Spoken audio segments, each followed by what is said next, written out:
گزشتہ 3 دہائیوں سے زائد عرصے تک ایک شخصیت نے اپنے ملک کی سیاست، نظریے اور عالمی سطح پر اثر ڈالا۔ یہ داستان صرف ایک شخص علی خامنہ ای کی نہیں، بلکہ ایک نظریے، ایک انقلاب اور ایک عہد کی کہانی ہے۔ سن 1939 میں ایران کے شہر مشہد میں ایک مذہبی گھرانے میں پیدا ہونے والے خامنہ ای کا کم عمری میں ہی دینی علوم کی طرف رجحان تھا۔ نوجوانی میں ان پر ایرانی انقلابی رہنما روح اللہ خامنہ ای کی فکر کا گہرا اثر پڑا۔ یہی وہ رہنما تھے جنہوں نے ایران میں شاہی نظام کے خلاف انقلابی تحریک کی بنیاد رکھی۔ 1960 اور 1970 کی دہائیوں میں خامنہ ای سیاسی سرگرمیوں میں سرگرم رہے۔ اس دوران انہیں کئی مرتبہ گرفتار کیا گیا، جیل بھیجا گیا اور نگرانی میں رکھا گیا، مگر ان کے نظریات میں کوئی تبدیلی نہیں آئی۔ سن 1979 میں ہونے والا ایرانین ریولیوشن ایران کی تاریخ کا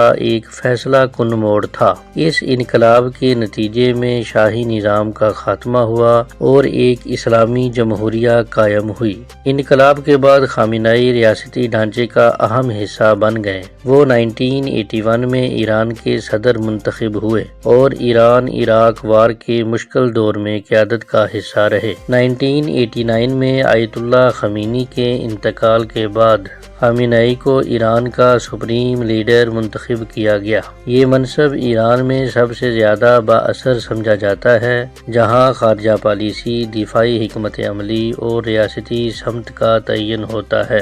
بطور سپریم لیڈر انہوں نے عالمی دباؤ کے باوجود ایران کو ایک مضبوط موقف دینے کی کوشش کی۔ خاص طور پر امریکہ کے ساتھ تعلقات اکثر کشیدہ رہے۔ 2015 میں ایک اہم موڑ آیا جب ایران اور عالمی طاقتوں کے درمیان جوہری معاہدہ طے پایا، جسے joint comprehensive plan of action یا JCPOA کہا جاتا ہے۔ یہ معاہدہ عالمی طاقتوں اور ایران کے درمیان ہوا، مگر خامنہ ای نے ہمیشہ مغرب پر مکمل اعتماد کرنے کے بجائے محتاط حکمت عملی اپنائی۔ بعد میں ڈونلڈ ٹرمپ کی حکومت نے اس معاہدے سے امریکہ کو نکال لیا، جس کے بعد کشیدگی دوبارہ بڑھ گئی۔ خامنہ ای کے دور میں ایران نے رشیا اور چائنا کے ساتھ تعلقات مضبوط کیے۔ مشرق وسطیٰ میں سیریا، عراق اور لبنان میں ایران کے کردار نے عالمی توجہ حاصل کی۔ حامیوں کے نزدیک یہ علاقائی خود مختاری اور دفاعی حکمت عملی تھی، جبکہ ناقدین کے مطابق اس نے خطے میں کشیدگی کو بڑھایا۔ خامنہ ای کی قیادت صرف سیاسی نہیں بلکہ نظریاتی بھی رہی۔ ان کی تقاریر میں 3 موضوعات بار بار سامنے آتے ہیں: